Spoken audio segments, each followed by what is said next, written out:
Frank, would you please lead us in the Pledge of Allegiance? I pledge allegiance to the flag of the United States of America and to the republic for which it stands, one nation, under God, indivisible, with liberty and justice for all.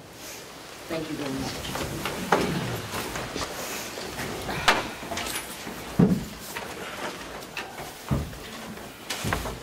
Are there, oh, Carol is here. Are there any public comments this morning? Yes? Thank you. Please state your name. Steve Brown from Wakefield.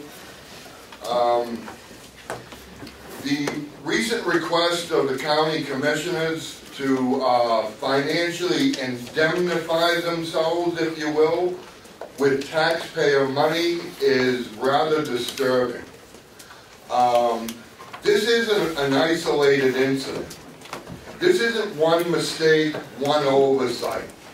This is years and years and quite possibly decades of violations of the public records law by the county commissioners.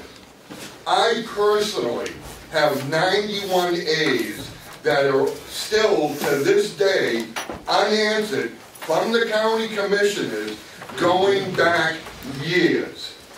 The only reasonable solution at this point for the taxpayers would be to wait until the court's findings come out on the current lawsuit of the public records law by the county commissioners. And also, Representative Ticehurst might want to think about recusing herself from that vote. Thank you. Thank you very much. Yes? Well, two questions, at least one. Please state your name. David Steer of the County Sun. By the end of the meeting, I'd like to have a sense of how long the delegation will allow this issue to persist in terms of two commissioners not being sworn in, and a sense of what can be done, and also what are the consequences for not having a full board of commissioners in operation for any extended period of time. I think you'll have that answer at the end of the meeting. Okay. Yes, sir? Mark Hounsel, citizen from Conway. I'm here to listen to what you have to say, but I just want to tell you that I think it's unfortunate, unseemly, and unprecedented that someone would seek election and after achieving that election set terms on whether or not they would take their oath of office. I think there's a goodwill that is implied, at least, by becoming a candidate. And should this have been known before the election, the voters may have decided otherwise. To spring this on the people of this county between the election, between the swearing in, is very disturbing. Thank you. Seeing no further public comments, we'll close that area. And Melissa, did everyone get an email copy of the minutes? Yes. Okay. Except for Representative McCarthy, if I could have an updated email address. I'm sending it to his legislative one, and it was getting kicked back to me. So you may need a copy. Didn't hear. Tell her he didn't hear what you said. Okay. Should I repeat it? Yes, okay. please. I sent the minutes out to the delegation, but yours was kicked back. All I have for an email address is your legislative one. So if you have a different email address, or if there may be an issue with that one, if you could let me know. No, I had an old legislative address, but it's been out for the last 2 years. It hasn't been reenacted yet. Okay. It will be, but I'll give you my normal address anyway. Okay, thank you. Thank you. Thank you. Could I have a motion to accept the minutes? Second. And there's a little correction. Okay, just a moment. If I may. Go ahead. Okay, it's just on the otherwise wonderful minutes, page 3, the bulleted item, there's just a repeat of about halfway through that paragraph of a few of the items, and then the items is repeated, that's all. Oh. It's a tiny little Okay. typo. All right. So eliminate the items on line 1, 2, 3, 4 of where the bullet is. Sure. Okay. All right. All those in favor of the minutes as amended, please signify by saying aye. Aye. Okay, thank you very much. Okay, the sole purpose of the meeting this morning is the discussion of the legal fees for the commissioners, along with the comments dealing with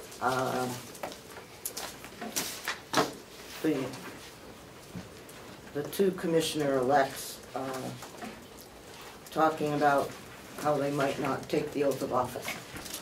So, Mr. Ricker is here from Primex, and if you would like to come up and sit by Commissioner Kenny, and perhaps you can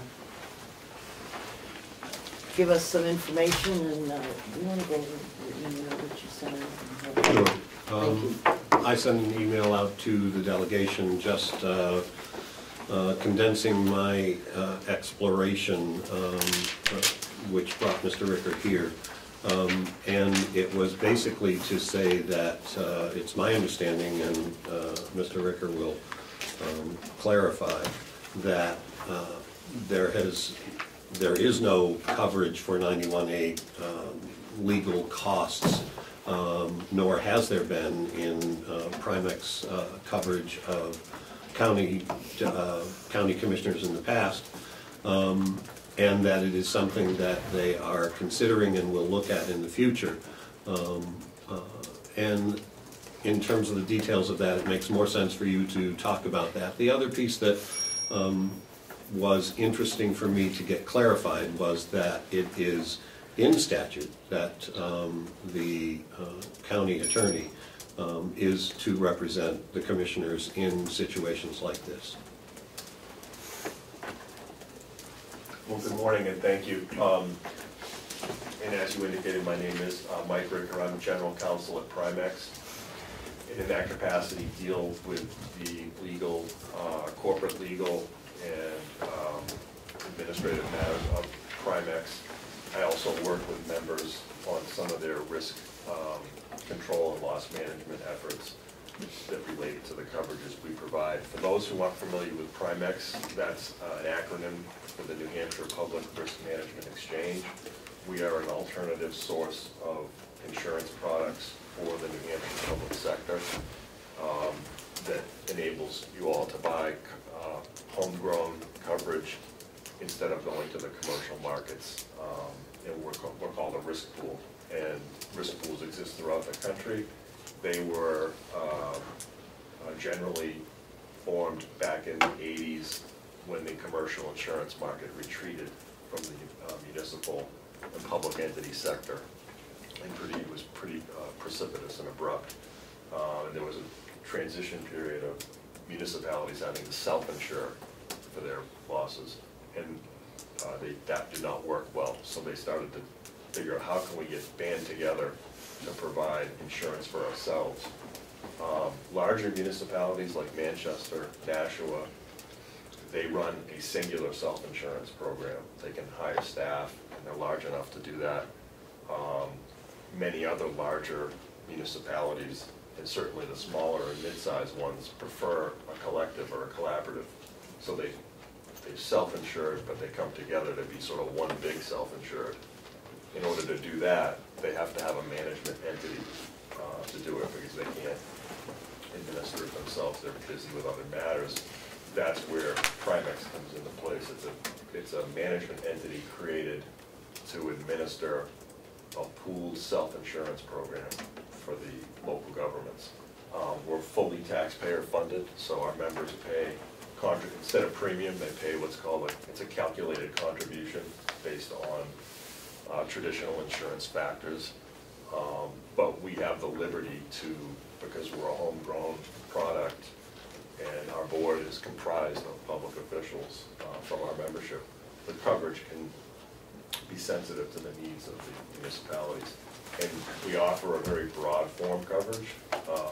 And we do workers' compensation, unemployment compensation, and we do a combined property liability product. I think the latter is the one that's relevant here, and specifically the liability portion. That would be the only coverage that could conceivably come into play when you get sued.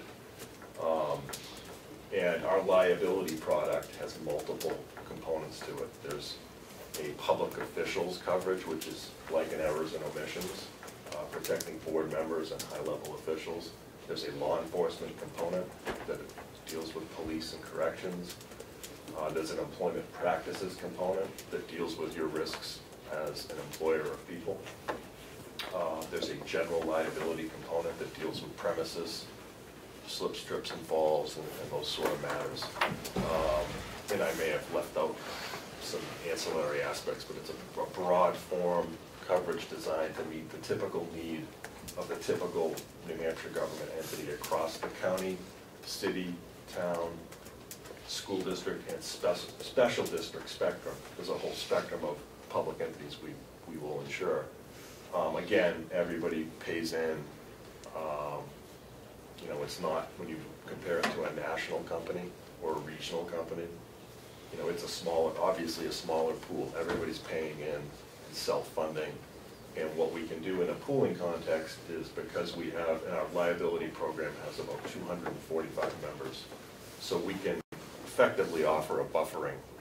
It's not a traditional insurance product, because you can't just pay a low premium, have a bunch of high losses, and never get caught up with it. Pooling will buffer your losses over the short term, so something is not catastrophic to you, but your loss history and your status as a member would require you, in all fairness, to, over time, get yourself back up, and so your contribution matches your history. And that's sort of the idea of pooling. You're getting a buffering and a collaborative, and nothing's going to be dramatic in its impact to you. So when we start to look at what do we insure, what should we insure, we start to look at, oh, well, what should we use as our template? We do look at the commercial markets. They've been at it for a long time. They've been writing liability for a long time. They're very good at it. So we look at that as a base in order to construct what we're going to offer. And we can differ as needed. But a traditional insurance concept with liability is, if you can just look at the root of that word, liability. You're liable to somebody else for something you did wrong. So, bearing that in mind, we want to provide coverages to protect you when you're liable to other people for things that go wrong. And liability, in terms of the legal system and insurance, is a liability to compensate somebody with monetary relief for personal injury or property damage. So if you make a mistake, you can hurt somebody's body, their personal interests, or their property.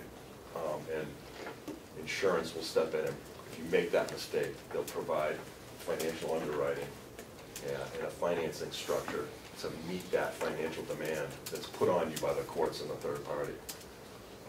And that's sort of, and so then what types of acts by you that hurt somebody are insurable? Well, insurance likes to cover accidents, unexpected things. And so they call that an occurrence. And everybody's probably seen that, maybe in their homeowners or even in their auto policy. And that's the word that's used to describe an unexpected, unintended, accidental kind of thing. And the courts construe that broadly. And so if you make if you have an accident, you make a mistake, and you harm somebody else's interests, and you have to compensate them financially, insurance is a very good product to address that. Now in the public sector, and that's a good place to start, we also have constitutional liabilities, civil rights claims, under 42 U.S.C. Section 1983, that's federal law, and certainly state law. liability structures can be similar to the federal liability structure. So we have this thing called civil rights liability. And so public entity coverages have to accommodate that, and we do. So if a commissioner, if a police officer, if a teacher is sued for a civil rights type of a violation, we will come in and defend that. You know, if it was a malicious, intentional, criminal type of an act at the end of the day, we might not pay those damages. That might trigger an exclusion, but there would be some defense till we sort it out. And that's how civil rights kind of coverage works. But you got to bear in mind a common thread through all this is that you're being asked to pay somebody monetary relief for personal injury or property damage that you've caused. And because you've been asked to pay monetary relief, insurance, which is a financial institution, can respond to that. Why would they appoint a lawyer? To defend you in the interim? Because that money's at stake. Okay, you're being asked to pay monetary relief to redress somebody's injuries. Well, they may not be injured, it may be a false claim, you may be innocent. So there's a process to get to that point, and the insurer and the insured have a common interest in getting to the truth and defending that. And so it makes sense for the carrier to spend money to assign a lawyer to you to protect you to get to the truth. Again, so that we can determine whether we have to pay money damages. And that's why the legal's provided. With that background, if you turn and look at 91A petitions, they fall into the type of an area where somebody's asking for non-monetary relief. They're not asking to be compensated, to be paid money for a personal injury or damage to their property. They typically are coming in and they're saying, I want to see your records, I'd like to see your information, I'd like to make sure your process complied with the Freedom of Information laws. And at the end of the day, if need be, I'd like a court to tell you, or whoever the defending party is, I'd like the court to tell the defending party to do things differently and to turn things over. And so that relief that's being sought is not for personal injury or for property damage. And therefore, there's no triggering of coverage. There's no obligation to appoint an attorney. Now, with respect to the Freedom of Information laws, there have been some changes to that law over time. A successful claimant may or may not get their attorney's fees awarded to them. And so that might be an element of the relief. And there's also been a change, and others may know it better than I, but there's a possibility of a fine or a penalty that's in there. But again, those items don't change the analysis from an insuring perspective, because again, the claimant's not seeking monetary relief for injury to themselves or to their property. And so it doesn't fit the concept of a liability for liability insurance purposes. And that doesn't mean an insurance carrier can't make a great, they can make a sea change and write into their document that in addition to providing traditional insurance for liabilities, will also provide sort of a prepaid legal or a legal expense funding mechanism. And an insurance carrier is free to do that. They can do that. I would expect that would happen at a board level. They'd have to make a policy decision that that's something they'd like to do. But that hasn't occurred yet, at least at Primex. And that's the reason why we don't have the coverage in place. And that's the reason why 91A petitions that have been turned over to Primex have been denied for coverage. With that, I would open up to any questions you might have. But I thought that might be helpful as background. Thank you very much. That was extremely helpful. Representative McConkie. Thank you, Madam Chairman. Mr. Ricker, thank you for coming on short notice to speak with us. Could you discuss errors and omissions with me? Because it would seem to be that would be more in line with where I would have thought this coverage would have prevailed. Yes, and you're most welcome. I'm happy to be here, and thank you for that question. Errors and omissions coverage for purposes of Primex, we call it public officials coverage. And what it entails is it typically a governing board member or a high-ranking executive in a municipality they're probably not gonna be out in the field performing functions. They're not gonna be paving a road, directing traffic, or arresting somebody. They're gonna be making, their action is gonna be in the nature primarily of decision-making. And for that, because of that, coverage has to recognize that those decisions may ultimately result in action which may harm a third party and cause bodily injury or property damage. For example, jail superintendents, chiefs of police, commissioners, select persons, they can all be in positions where they may make a decision, or they may mandate a certain policy, or fail to put into place a policy, and the ripple effect could be injuries and harms.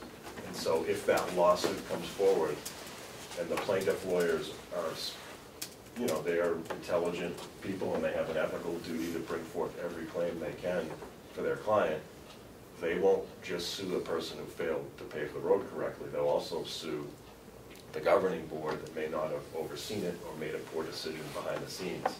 So the suit will name multiple parties. The Primex public officials component of coverage will respond and protect those high-ranking officials to the extent any of their decisions were involved and caused a ripple effect. But again, the common thread in the suit which triggers the coverage is that you have a claim being made by a third party for monetary relief because they claim their person, property, or body was injured. They're not. Another example of something that would not trigger our coverage is if, let's say a town owns some property and there was a boundary, and up against that boundary was private property, and the private property owner went to court and said, I want an injunction to stop the public property owner next to me to stop doing X, Y, and Z because it's interfering with my property rights. I want an order to stop, that they stop. Our coverage won't respond to that because the party filing the suit is asking for an injunction, essentially, an order to stop, and it's not, they're not asking for money. So our coverage at this point in time does not recognize those types of cases. Thank you. Thank you. President Butler. Thank you. The reason that this hasn't come up before, certainly 91A cases have come before all municipal bodies.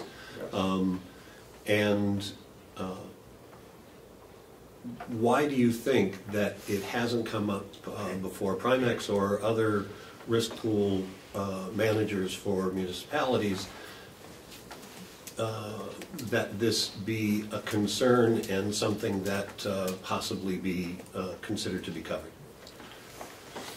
Great question. I think I've been with Primex since 2007, and I have seen they come in, several of them come in every year from different parts of the state, and they are denied for the same reasons I just spoke to you about.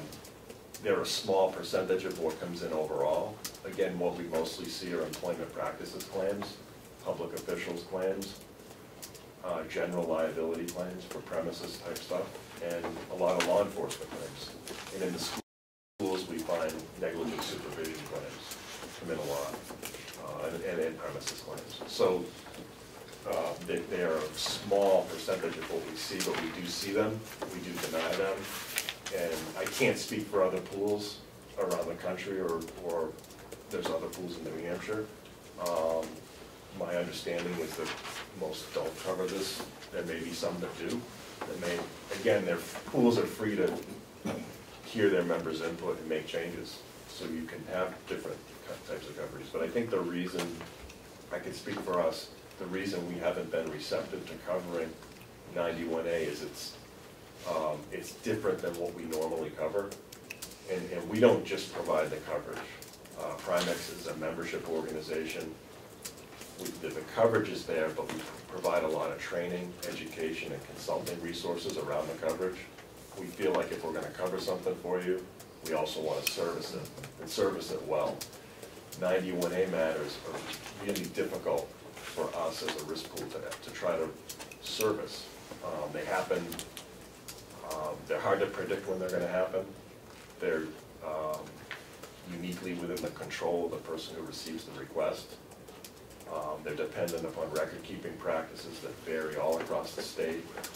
And we don't find that we're well suited as a you know, we have 55 employees who are very busy. We run lean to do what we do. And it would be hard for us to be all over the state handling record management practices day to day and helping the members deal with every 91A issue and request to try to prevent those claims. We'd be on our heels all the time, and they come in fast. There's a short time frame to respond under the statute, and the statute provides a very fast hearing date. So these cases tend to be very localized and dependent upon record-keeping practices that, again, change. They change with people and cross boundaries.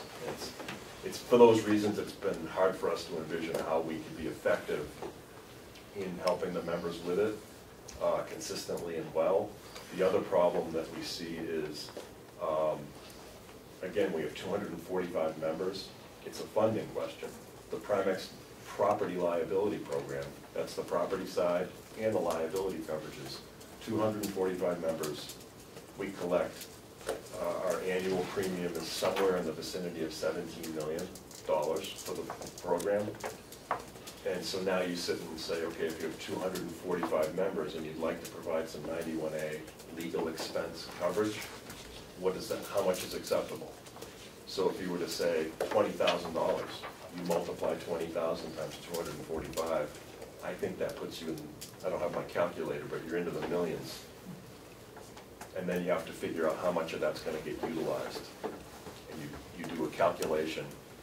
Your funding, I think we just did rough estimates, but you're needing to fund several $1 million to do it responsibly.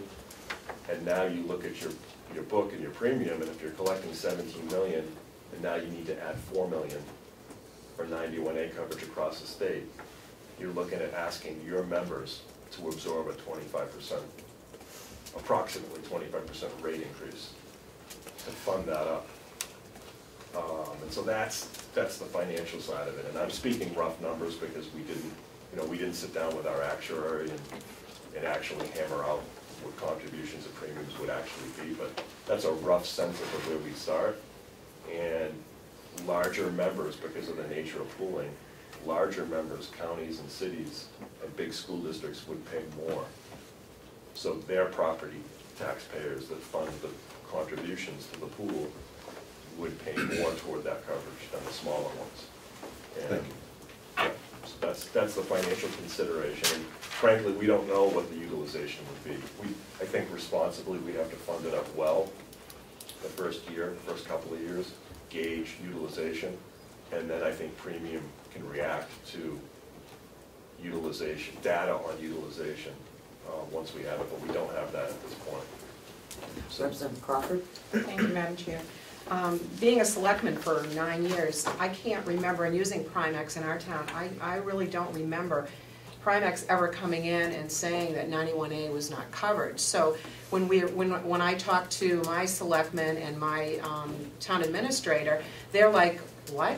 I don't understand that. So are you educating the towns and the counties and telling them that this is what we cover, but we don't cover 91A issues? Because I don't believe that your towns and counties know that. They might now, that's in the press and everything's going on, but I'm just curious on your educating, the municipalities and the counties on that. Very good point, and that's an excellent question, and it goes to one of the challenges of pooling. And if I might just take a step back, and I will certainly answer that directly, but we do generally have a concern, do the members understand the coverage? And I would say, to be candid with you, by and large, they have a general sense of the coverage, but not a specific sense. And we offer regional and on-site trainings to our members that walk them through all the coverages, the nuts and bolts of it. And those are pretty well attended. We started doing that, and we also do a lot of work in the field. But it's still, in all candor to this point in time, and I think it's probably a reflection of how society deals with insurance as well, is that you sort of learn as things happen, and you sort of experience something that's a claim, and you find out from your carrier how that coverage responds to it. There's not a whole lot of people developing a comprehensive, advanced knowledge of how their coverage is going to apply to everything, and we're constantly working to educate the members on the coverage. But yet, can we do better at it? I'm sure we can, and we constantly work at that. We spend a lot of time on the phone every day explaining how a particular claim fits or doesn't fit. And I'm very proud to say that most things that get tendered to Primex are covered, and those are the bigger things. So if a commissioner gets sued for, God forbid, there's a wrongful death or a sexual harassment or a wrongful termination or an improper incarceration, a shooting from law enforcement, these are the types of things that come in and fit nicely. And these are the things we typically do see. People who fall and injure their spine, we see a lot of those types of issues, and the coverage does respond well to that, and does provide protection. But as to these sort of nuances and nooks and crannies, does there need to be better understanding? Yes. And we certainly work hard at that, and we'll continue to do so. Thank you. Yes. Representative Avelino. Thank you, Madam Chair. Thank you, Mr. Ricker, for being here with us today. You're welcome. I have a small business, and my homeowner policy has Section 2 liability, which would kick in a civil action, and I also carry a personal umbrella policy for excess liability. Would that be something that the commissioners and us here should look into individually to offset some of these costs? I don't know that those policies would cover 90. You might find that those policies follow that same thread I described, where they respond to claims for personal injury and bodily injury and property damage, seeking money. So my first question would be, would they even apply to 91A petitions? They may well not. The other thing is, a lot of the personal policies have exclusions for stuff that happens at your work. So there may not be a good carryover if it's a work-based incident, official duties incident, a personal policy. You have to look at that and say, do they have an employment exclusion in there? So I would have some of those concerns. Do you need it for the other types of stuff? Again, those exclusions may just make the coverage moot or irrelevant. But again, with insurance, you can buy specialty products. So could you go get a specialty lines coverage to supplement your official coverage at work? You could. It might be expensive. It is. But I would say to you that the Primex coverage is a very broad, very forgiving coverage that most of our members say, as a matter of public policy and under our document, do we have to pay for malicious behavior? And we've denied, we had a jury verdict come in within the last couple of years against a member. It was a small judgment. It was under $3,000, but the finding was that officials had conspired, and we denied that. We said, we're not paying that. That's a finding of conspiracy, but we defended. We were in there for defending. Do you have a follow-up? Yes, thank you. So just so I'm clear, you would be in there defending, paying for the legal fees. Correct. Up until the point of the decision. Correct. So if that decision was that there was wrongdoing on the part of the official or whoever, you would deny the claim for any monetary award, but you would still have paid the legal fees, and would you recoup those legal fees in any way? No, because the uncertainty about whether that conduct happened militates in favor of having spent the defense dollars. Because there was, again, when somebody brings that lawsuit, they're entitled to say whatever they want in their papers. They file it with the court. It could be a complete fabrication. It could be true. But we don't know that until it's tested through the system and we receive a jury verdict and the appeals get exhausted and we have finality. Once we have that finality, we can evaluate the damages component.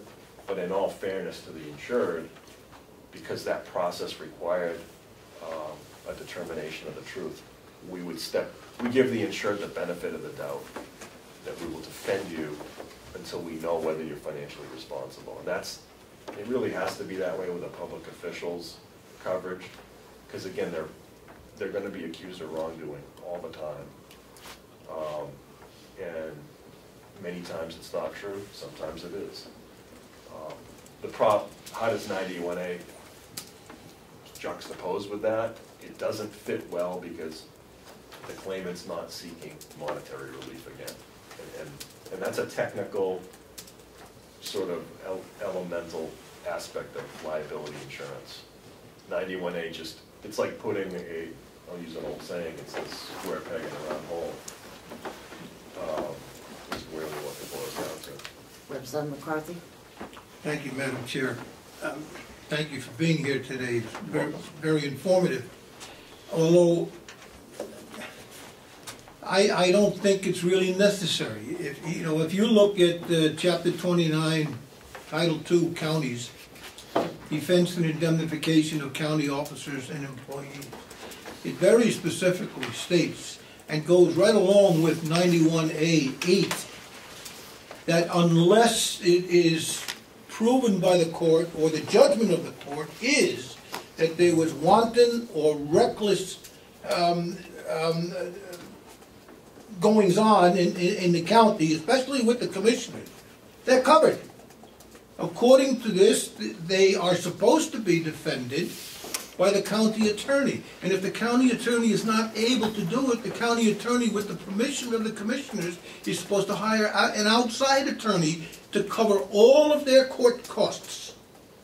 And the county will cover them unless the judgment of the court is there was wanton or something wanton or reckless was going on. And let me just, I took the time to go through the dictionary, wanton, reckless, synonyms, maleficent, nasty, cruel, malicious, reckless, irresponsible, inattentive, careless, rash, or thoughtless. So I think we're putting the carriage in front of the horse.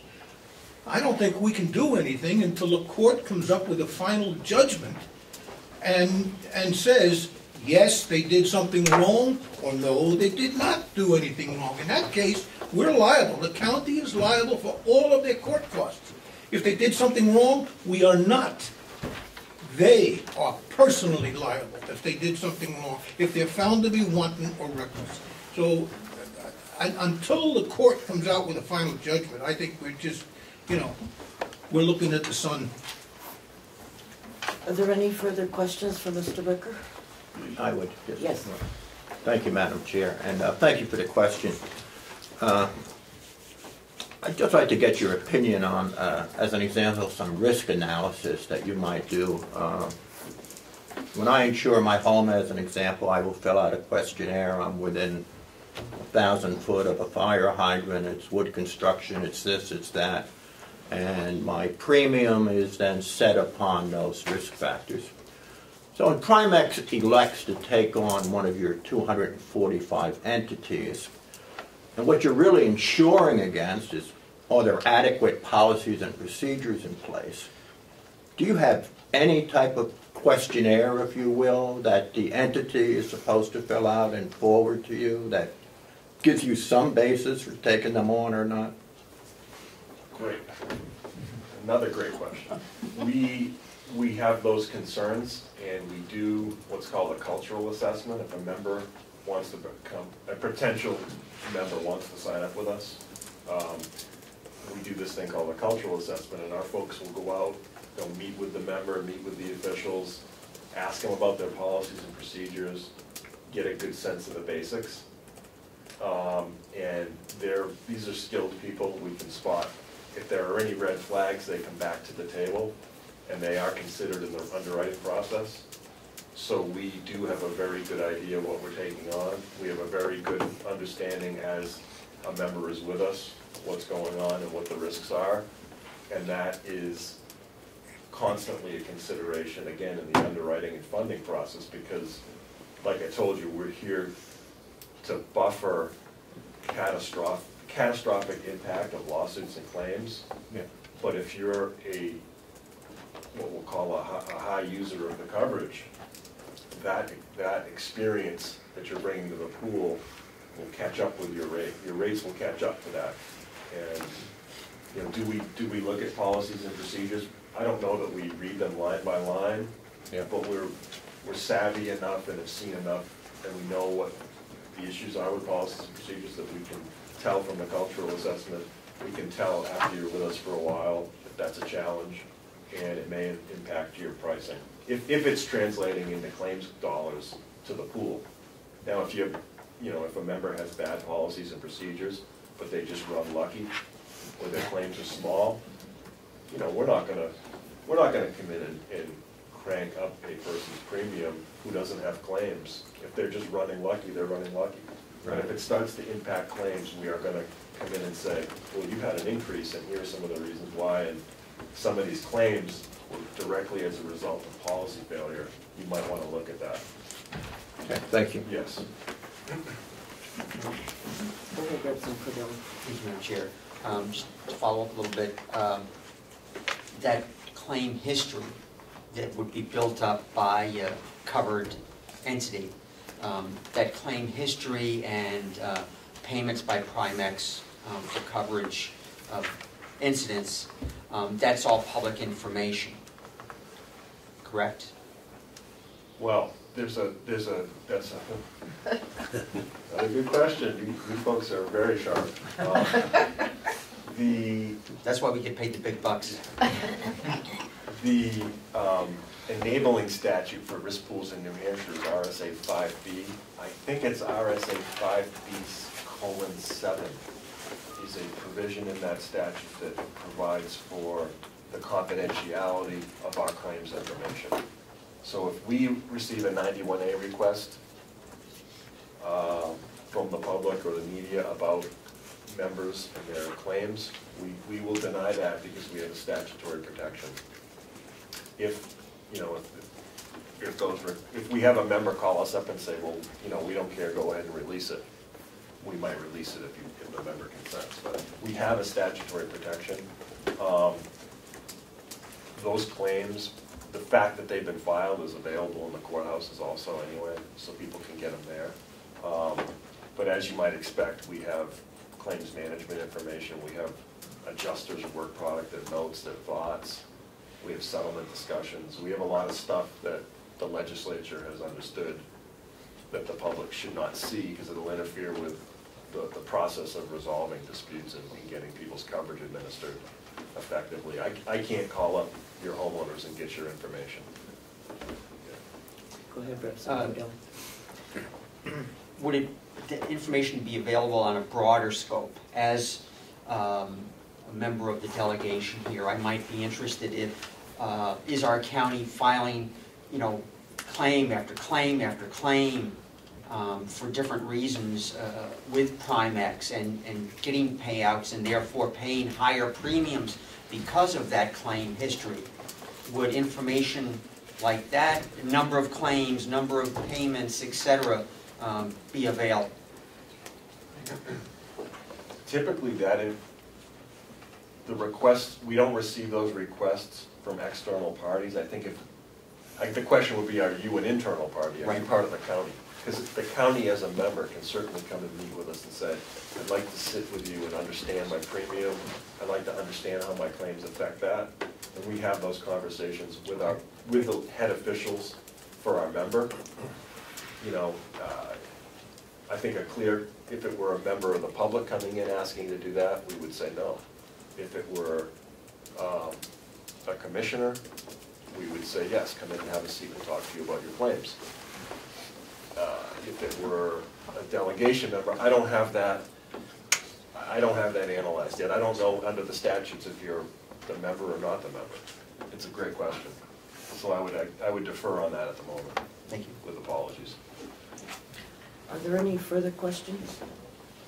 Well, yes, Commissioner Sorensen. Because this issue has been brought up here in Carroll County, isn't this a larger picture that is looked at across the state? I mean, schools or selectmen can be sued for 91A. Are they covered by other insurance policies? Are there any insurance policies that do cover 91A that you're aware of? I'm not aware of any that cover it. There might be some out there, but I'm just not aware of them, and I know we don't. Our members who do get 91A cases, if they can't work those out with the claimant and they end up having to go to court, they use their local attorney, and they have to pay for that with budgeted funds or unbudgeted funds, because it can happen unexpectedly. You don't know when someone's going to file. The only example I have a lot of clarity on is when I worked for the state of New Hampshire in the Attorney General's office. I defended my agencies, that I had client agencies, and so the state of New Hampshire will defend its agencies when they get brought to court under 91A. And so they'll provide that defense up until there's, and I don't know if that translates well to local government, but that is something I was familiar with at the state level. Thank you. Representative Butler. Thank you. This may have come up while I was out of the room, but what you just said was that the Attorney General's office will defend state agencies. And as I said at the beginning of this, it's also incumbent upon the county attorney to defend the commissioners in certain situations. Is that not true? And when we talked about this the other day, you said that you actually provide some education for county attorney offices if needed. And what I said is, I don't know that the statutes require it. I haven't read the statute you just read, Representative McCarthy, so I can't offer an opinion on the fly on that. They may or may not owe that to the county, but I think what I suggested was it's probably worth a conversation to say, is there somebody in the county attorney's office who could lend their expertise to the extent one of these things pops up and you have to go to court? Could they help sort it out? You know, representing a client in a 91A case it's not just going to court and digging your heels in and fighting. It's a process of coming over, meeting with the client, looking at the request, seeing what's disclosable, what isn't. Are there any exemptions applicable? The court will expect you to have worked as much out as you can in advance. And a lot of 91A cases don't go to court for that reason. If there's an impasse on a couple of issues and you have to go to the judge, and the judge has to hold a hearing, my point was, is there a resource at the county attorney's office who would come in and help the county out with that if it gets to that point? And if there was discomfort or a lack of experience or understanding with doing that, I offered my time that I would come in and provide that training if it's needed. I don't know that it's needed. I don't want to be presumptuous. Perhaps those attorneys are fully capable and feel comfortable. But if they did want to have a conversation with somebody who's done those cases before, I offered my time to come in and do that. And again, I don't want to impose that on anybody or suggest it's needed, but if it would be helpful, it's there. Thank you. Yeah. Representative McCarthy. Thank you, Madam Chair. I believe that there's, aside from just the monetary aspects of it, I think there's a morality behind the fact that 91A is not covered by insurance. Even the Constitution of the state goes to great length to delineate the importance of an open and transparent government. And I believe that's why all of the laws that I have read and become familiar with state that county commissioners or any agency or any person or any individual will be covered unless it is shown by the court that they were wanton or reckless. By indemnifying them right off the bat, even with an insurance policy, it opens the door for recklessness, I think. That's my opinion. And I think that there is a moral background as to why 91A is not covered by insurance. And you are right. the county attorney is required to defend the county commissioners. And it even states if the county attorney is not able to do so, the county attorney, in conjunction with the commissioners, will hire somebody from outside, but the county will be responsible for their fees. But again, it states if at the end of the court judgment it is found that the commissioners were wanton or reckless, they can be required to repay the money that went to that individual selected by the county attorney. Thank you. Are there any further questions for Mr. Ricker? We sincerely appreciate you coming up, and I think that, at least from my point of view, you have shed a lot of light on what Primex does, and I think that it was helpful in our understanding of why Primex doesn't cover these issues. And I think Representative Butler told me you needed to be out here by 10 o'clock. Yes, I can stay though if you, I'll stay extra time if you need it. Look at this. 3 minutes early. Okay. So thank you so much for coming, and we appreciate it. Madam Chairman, in response to Primex, they have come here, they have put on educational programs for our supervisors, and I can't say enough that they've been very helpful. Thank you. Thank you. I'd like to take like a 5-minute break so I can get a cup of coffee. Yeah, I'll make 2.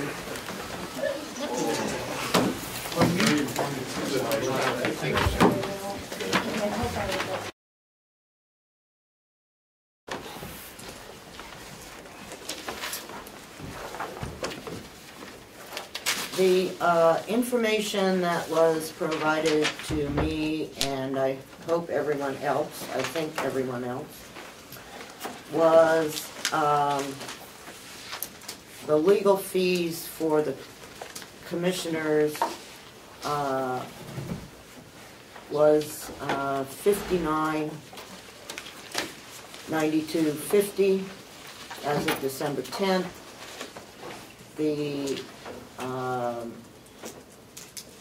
The county had provided $1,110 for the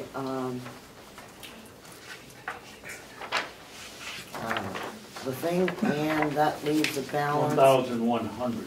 Oh, 1,100. Okay, sorry. And 1,110. That's what I said. I thought. What was the total? 1110. Okay. The total, according to this, was $59.92.50. That includes the 1,100?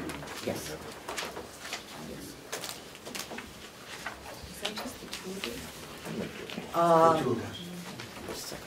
I have not received from Commissioner Kenny her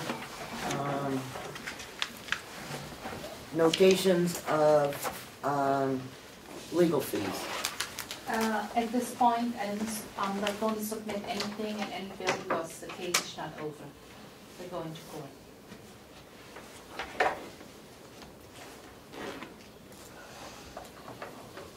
If I'm not mistaken, Commissioner Kenny, you were dropped from the suit. Is that correct? At the end, personally, yes. Okay, We're so, still going. pardon? We're still going to court. That isn't what I asked. This particular case. Personally, at the end.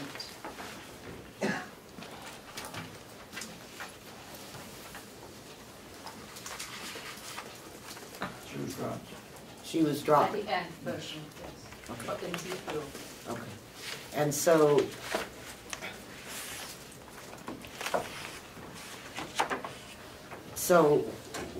whether the case goes to court or not, It is in court. well, I understand that. Whether there are further proceedings in the case, it has no additional effect on you. I don't know, because we're still going to court. I'm going to court too. Well, that's a different issue.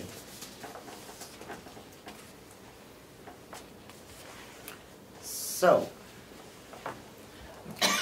perhaps Commissioner Sorensen, you could, just a second, you could bring us up to date as to what is going on in the court at this particular time. What I have is that in January, the case was filed. That's the right answer. And in March, you replied to the charges. Okay, and so between March and the today, 19th of December, can you elaborate as to what's been going on? Well, first of all, I agree 100% with which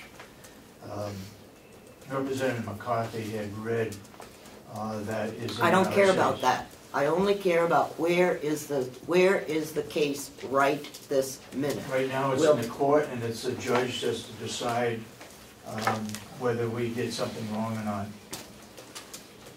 So from March until the 20th of December, that decision has not been made. I believe that's correct.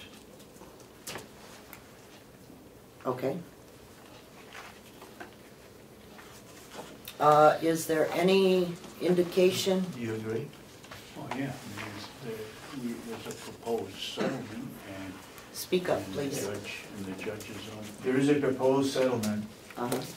and it's up to the judge to look at all the information that we provided him as to whether we did something malicious or wrongdoing. Okay. Thank you very much. I appreciate that. And so there is still money in the checkbook, so to speak, to pay for whatever Commissioner Kenny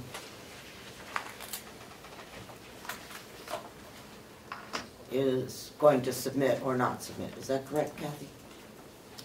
Well, you had agreed to pay so much of her fees. Right. We 2,100. We gave 2,100, so there was 700 for each. 700 for each one. And so, at this point,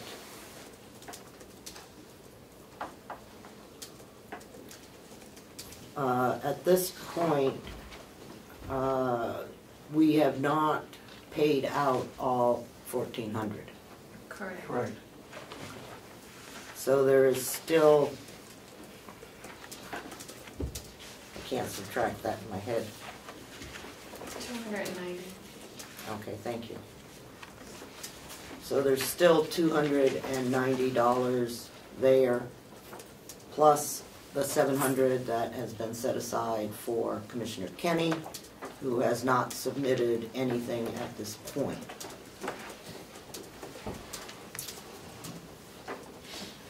Okay, so if I subtract $290 from this,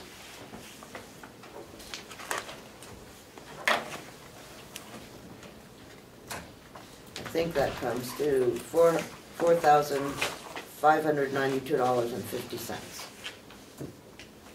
give or take $1 or whatever. Okay.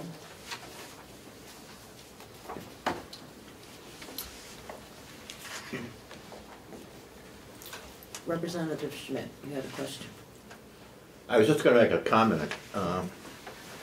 If we're looking forward here, and if my understanding is that Commissioner Kenny has been removed from the suit and dropped, then under 91A, and certainly what Representative McCarthy has spoken about earlier, she cannot be found wanton or reckless because she's out of it. Therefore, in the interest of moving forward, I would suggest that she send her legal bills to our county attorney for review and ultimately on for payment, and then we will deal with the two fellows who are still involved in the suit. And I think we can take that 1/3 out of here right now. That's my comment. Okay, is that a motion or is that just a comment? Well, I would make that a motion to move forward. Like I say, she cannot be found wanton or reckless because she's been removed from the suit. Now, under the wording as I understand it on the 91A, her legal fees that she's incurred to date should be covered. Let's move forward. Can we have discussion? Oh, yeah, we've got it. Who seconded that, please? Representative Parker. Okay, and you got the motion down? I believe so. Okay, thank you. And let me just say that it's my understanding that the business office had requested Commissioner Kenny's legal bills, and last night I also sent an email to her asking for her to bring those to our meeting this morning. And it appears that that didn't happen, so I just want to make sure that everyone understands where we are with that. Representative Lehman. I'd like to get some clarification. Is Commissioner Kenny dropped from the entire case or just a civil portion of it? Because I'm pretty sure she was named as one of the commissioners. Well, you will have to ask that to the commissioner. Anybody? Because I believe that Representative Comeau recused himself from the discussion of this, so he will not be, although he did it at our last meeting, I can't imagine that he changed his mind. So, Madam Chairman, Mr. Comeau's attorney had received our proposal, and the two of us had signed it, and Commissioner Kenny wouldn't sign it, and in order for it to move forward, correct me if I'm wrong, Attorney Hipple took her off the,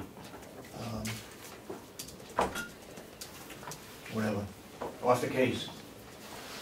So she should be removed from any further proceedings from here on out? certainly Yeah, on, I don't know. certainly on this case, which is what we are currently discussing. Just so we have that, I have that clear. Representative Tysers. Thank you, Madam Chair. And I respect that you want to keep this focused on this case. But I think we need to understand what, if any, context there is. So I would like to find out how many cases we might be dealing with. Because when some of the information I received recently indicated that there were actually 2 cases against the commissioners, and that had been filed at about the same time, I believe. And one is kind of inactive at this point. And also, my understanding, which may be incorrect, and that's why I'm asking for information, is that when Commissioner Kenny was dropped from that suit, she filed a countersuit. And I'm wondering if we are also going to be at some point considering covering those fees as well. So I need more information. I would say that Representative Umberger made a huge mistake. Okay. Let me mark this down. Please. I have I apologize. That's quite all right. Okay. By not insisting that the county attorney take this over, which is what should have been done. And I think that following this motion on paying Commissioner Kenny's insurance, we will then have a subsequent motion that says any other 91A issues will be managed by the county attorney. Okay, so I need to get through this one, and like I said, I made a big mistake. And it's the first one I've made in 100 years or something. But if you're gonna hold off on making mistakes for that long, it's better to make a big one. So, all right, is there any further discussion on whether or not we should support Representative Schmidt's motion? Yes. Thank you, Madam Chairman. I think I follow up with Lino as far as the ramifications of what we do now will work its way down to the second case with Representative Kenny. But she was indicating by motions anyway, or said that her case is still ongoing. So I'm very confused at this point what has happened, what is covered, where she's at this point, and I would like to have that information if we could. What we are covering, and that's why I think the motion said that the bills would go to the county attorney for review? Correct. Okay. And I'm prepared to withdraw my motion if my presumption that Representative Kenny is not out of this suit. I mean, I was on the presumption that you're out. If you're not out, then I withdraw. Commissioner Kenny is out of this suit. Okay? Okay. And the only issue and the only funding that we will provide is for this suit.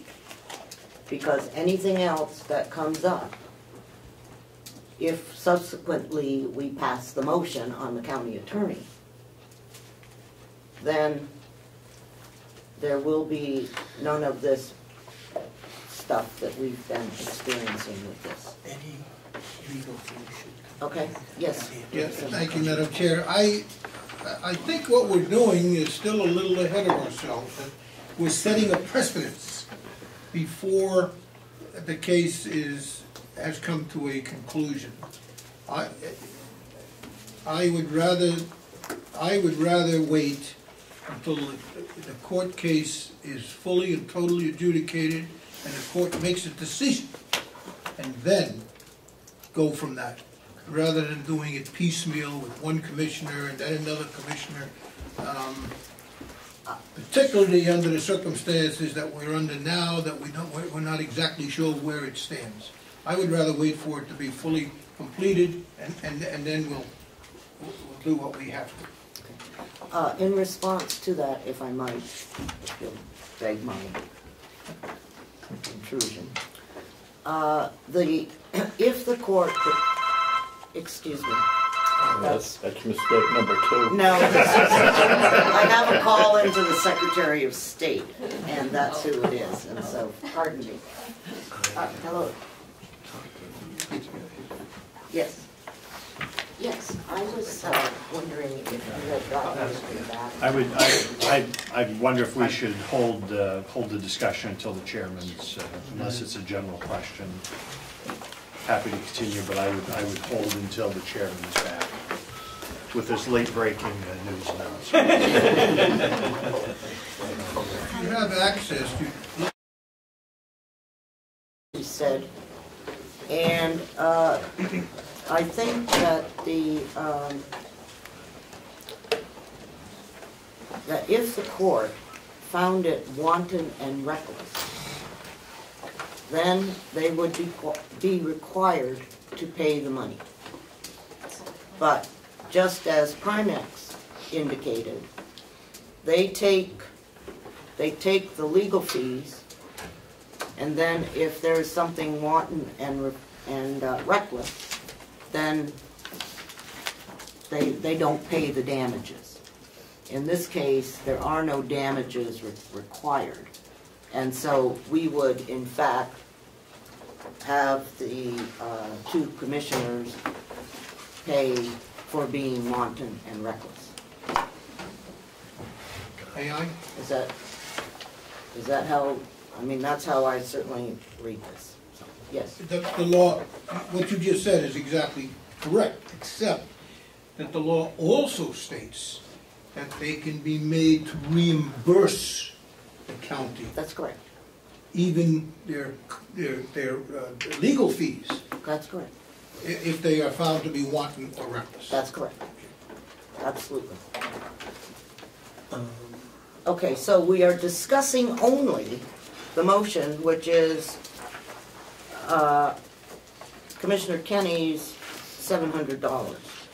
That we will kind of leave that sitting there, but I think if we could have an amendment to that motion that gives us some sort of time frame. Again, if I could, Yep. Madam Chair. Again, I think I'm getting a sense of the delegation that they prefer to wait on this, so I think I will withdraw my motion, period. Draw a second. You got the sense from one person that he wanted to wait. I okay? saw a lot of nodding heads. But that is not what the law says. And that's why I sent the law out for people to read. No, I understand that, and all I was trying to do, if I might, assuming that the law is the law and that Commissioner Kenny has been removed, was to just simplify this process somewhat and take her out of our discussion. That was it. Now, I can reinstate that again. I just got a sense that our delegation was not too enamored of that position. So maybe I'm misreading. Well, I would like to have an up or down vote on that. Okay, I will make that motion. And put a time frame on it, please. But how can I put a time frame on it when I don't know when the judge is going to rule on it? The judge has nothing to do with Commissioner Kenny's legal bills. So let me see if I understand correctly. You're looking for a time frame for the commissioner to submit her bills? That's correct. And if it's not submitted by that date, then there's no compensation. All right, let me make up a date. We'll go January 15th of 2015. Okay? Give her some time. Yeah. Now, do we have a second for that motion?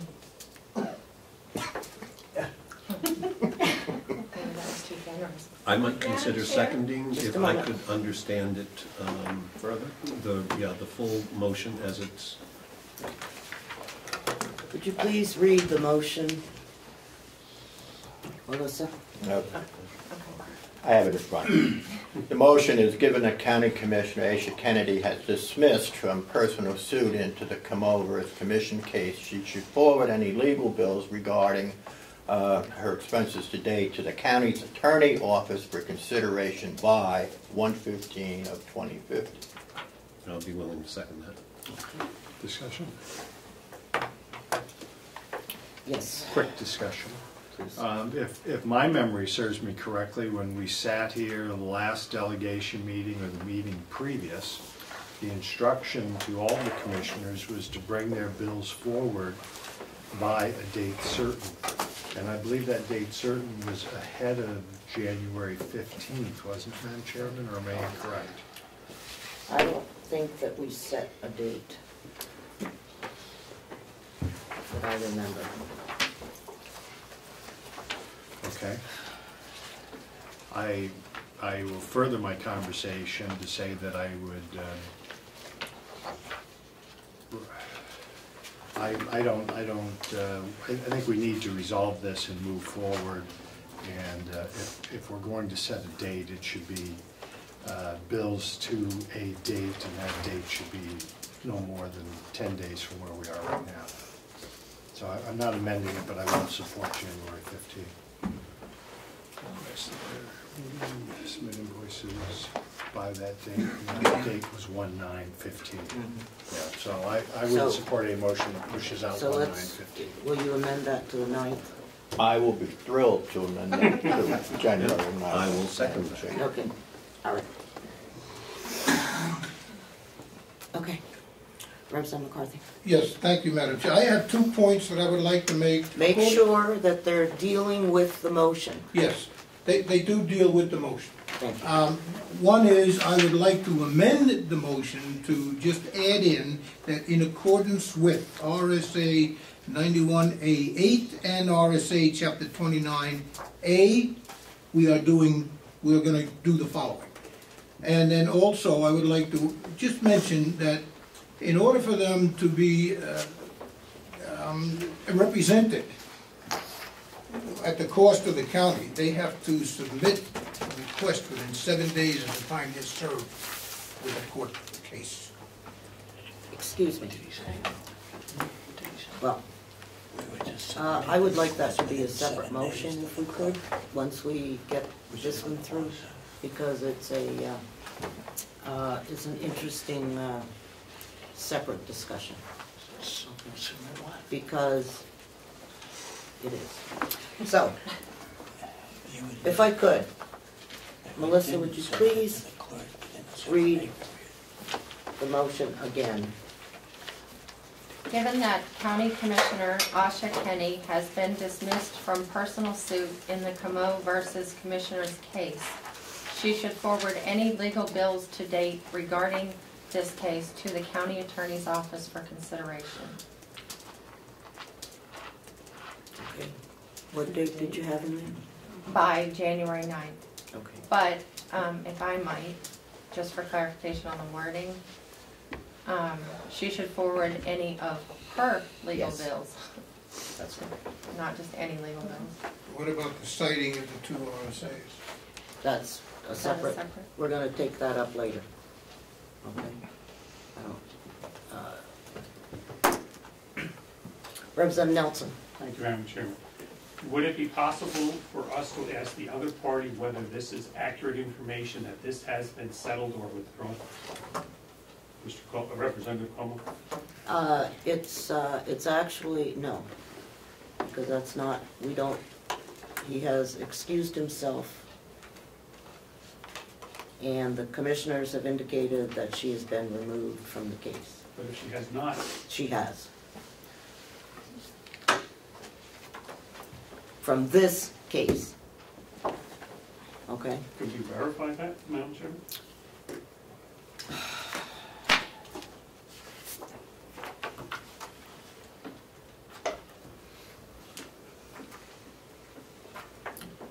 Commissioner Sorensen, what do you have? This is... I don't have anything here, but it came from Attorney Hipple to our attorney because she did not agree with the information that we submitted. She would not sign the agreement, tentative agreement, or the proposed agreement. And therefore, because she didn't, he excused her to move the case along. Okay. Could we put in that providing she has been? Yes, we could add that. This sounds about 3 pages short. Why don't you add that? Madam Chairman, I'm wondering if the author of this would consider adding language in there providing Commissioner Kenny has been removed. We would do this. The author, again, would be delighted to put such language into that. We just given that and put if. Yeah, or provided that, has been removed from the case, it's fine. Anything, yes. Does that satisfy you, Representative Nelson? Yes, it does. Okay, thank you. Representative Cordelli, I'm not going to get out of here by 11. Thank you, Madam Chair. Two questions. One, it sounds like from what Commissioner Sorensen said that, now I'm not sure who Attorney Hipple is. Attorney Hipple is, if you read the information that was sent to you by the suit, you would notice that Attorney Hipple is the attorney for the plaintiff. Okay. I'm not sure if his indication of someone being dropped from the suit is the same thing as the court's recognition of that fact. Well, okay, if I might, not that I'm a legal scholar, is there anyone in here that is? Not yet. No, okay. Representative Schmidt is. I would offer one more amendment to this. But, yeah. Now. Just a second.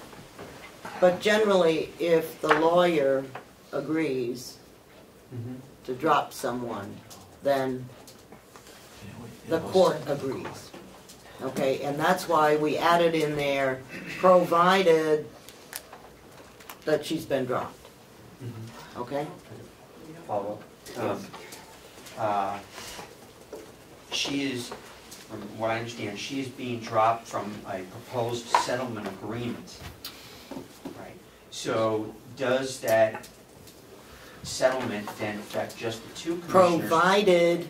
Provided she is dropped. Okay. Okay? Dropped completely.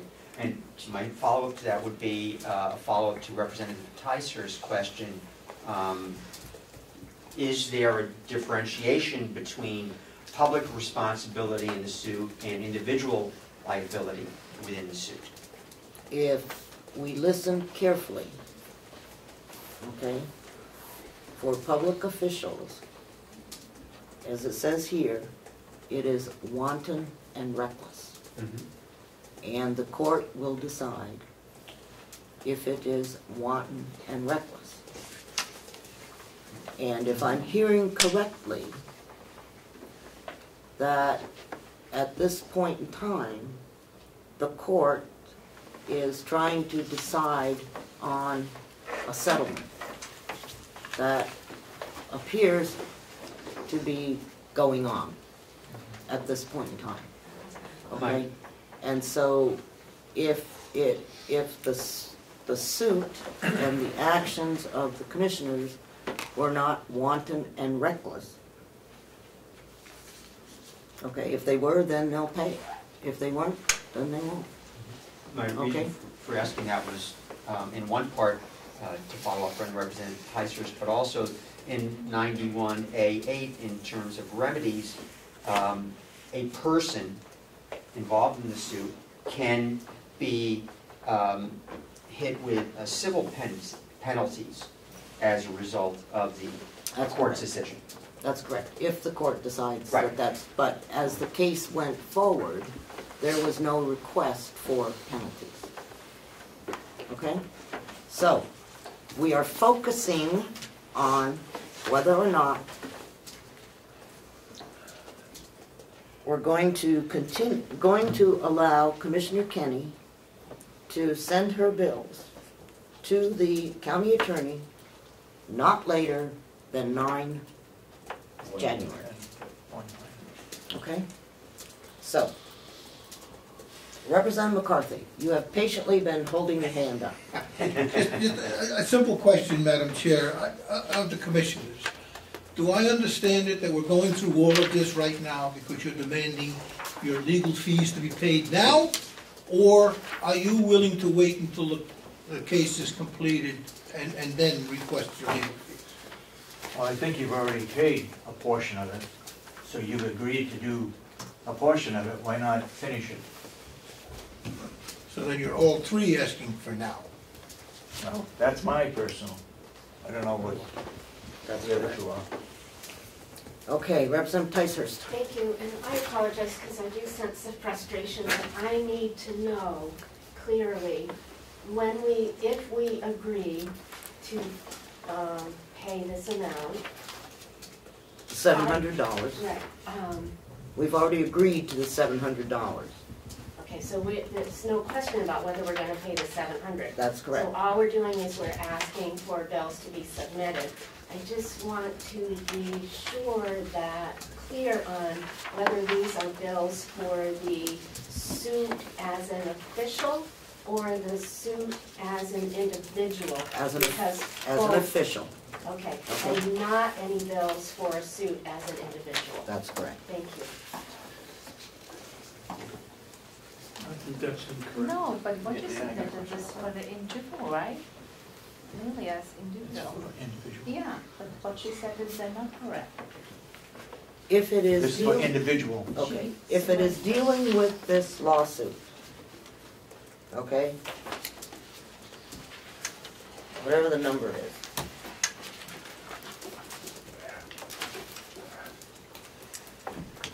the attorney's fees will be paid. Okay? $700 to Commissioner Kenny. If it exceeds that amount, which she assured us last time it would not, because she had to go back through what she actually paid relating to this case. And so that's what we're trying to do, is to either get the bill by the 9th of January or not pay it. I agree.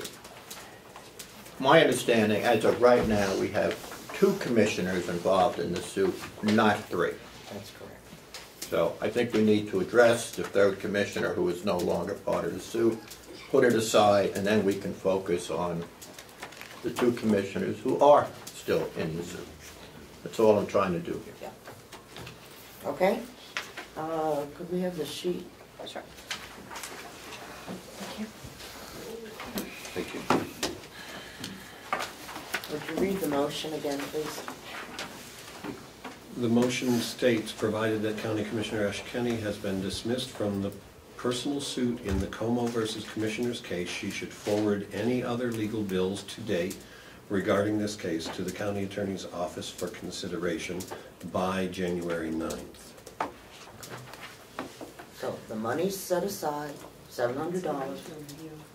All that we're looking for are the bills that she has not responded to from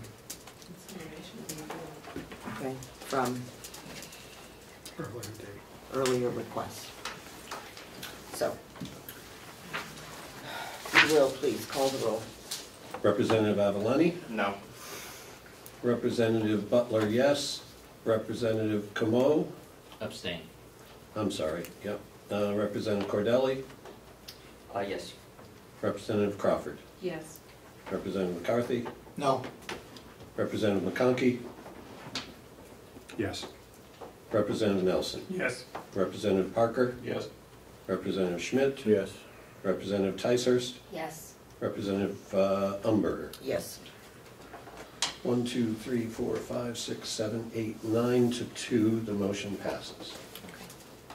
Thank you. Okay. Subsequent motion? Before we go on, all right, before we go on, would someone be willing to put up a motion that says all that the county attorney will, or shall, I guess shall is the operative word, defend all 91A cases going forward from the state? I'll make that motion now. Okay, thank you. Do I have a second? Second. Thank you. May I? You can't I- talk, you can't talk until we have a second. We have a We got a second. And now we have a second. Okay. Representative. Well, I was going to second it if you follow 91, no, it's... In accordance with 29A2. Yeah, that's the one. And it says... Yeah, we all know what it says because we all received it on email and we all read it. But that's not what the motion says. The motion says the county attorney has to do it. According to this, the county attorney, if the county attorney can't, they can choose somebody else to do it. Then but that's why you go to the county attorney and they make the decision. Well, can't we just say in accordance with 29A2? We can add in accordance with I'll make a motion to 29A2. include Representative McCarthy's concern.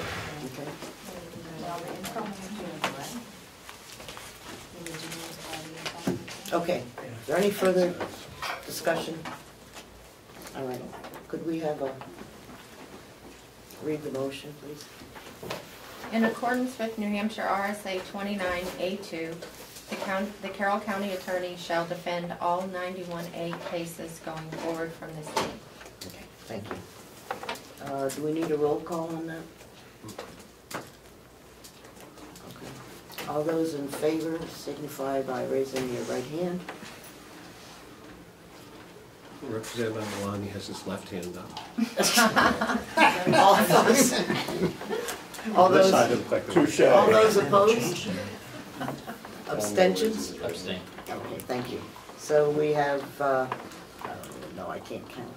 We have 11 in favor and 1 abstention. Okay, Now,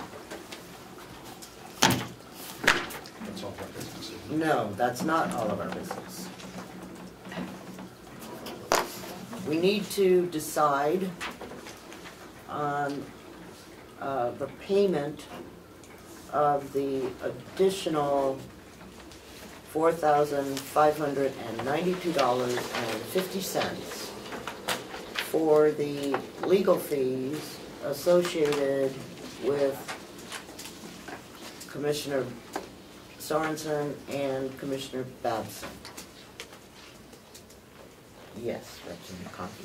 Thank you, Madam Chairman. I make a motion that the delegation does not approve any further payments for legal until such time that the delegation is presented with the settlement and the case is closed. Second.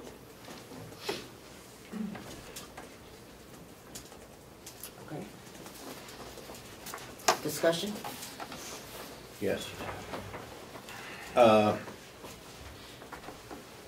I support that after everything we've heard this morning on the 91A. I don't know how we could support anything other than waiting for that.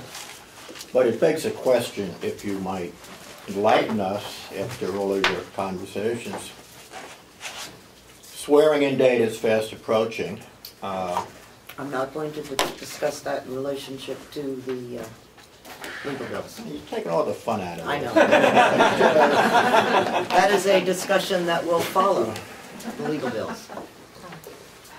I withdraw my comment. Thank you. Which I never made. Okay. Representative Butler. Thank you.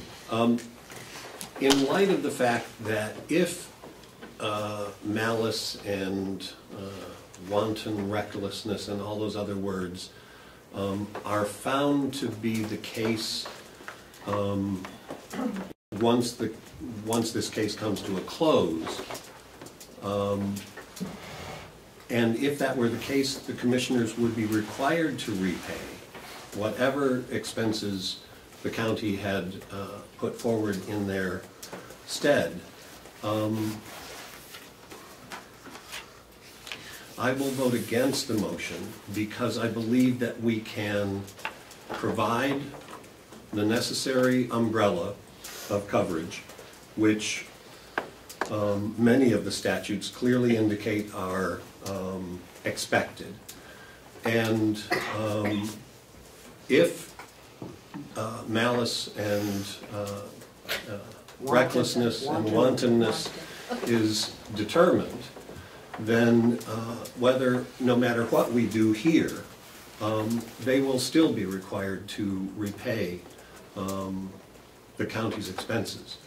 Therefore, I think we're doing two things, one which we can't talk about, and one which we can, which is to provide the necessary protection that all public officials should expect.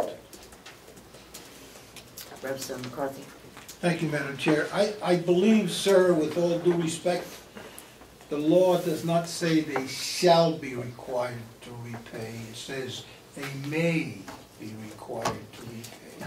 And I think that is up to the judge when he comes out with the final adjudication of the case. It is a may, and I'm sure the judge would look at it and see how serious it is, whatever, and then make a determination. So I don't think it's really, it fits in the way you stated it.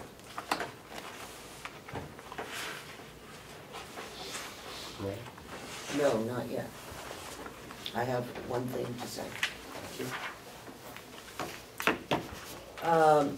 Delaying this payment to the commissioners will take it into our 2015 budget. And I would like to get this settled in our 2014 budget so that we don't have this thing still hanging over our heads as we proceed in the 15 budget. And we in fact may have a monetary settlement that occurs in 15 over this case already. And so we've already, if you looked at your budgets, you know, we've got a, what is it, 8 or 10% increase for next year. And I personally would rather not add to it. And so you can vote how you want. That's just my feeling that we need to put this behind us. If the court decides that they're wanton and reckless, then we'll collect the money back by not paying them. You know, they get $10,000 a year, so we'll pay them $5,000 next year, as an example, unless they choose otherwise. But that's my feeling about it and my 2 cents as to what we're looking at. Representative McConkey. Thank you, Madam Chair. Thank you, Madam Chair. No, you're not McConkey. Oh, I thought you said McCarthy. That's all right, I'm sorry. Thank you, Madam Chairman, and I appreciate the attention to our accounting and our budget from 14 and 15. I believe the motion was made back in at an earlier date that the delegation was going to commit to a payment of $2,500. $2,100. And I don't believe there was anything in that motion to say that we were going to agree to pay any more at a date certain. So I'm staying with my position that this is not settled. I think if it runs into the next budget, so it does.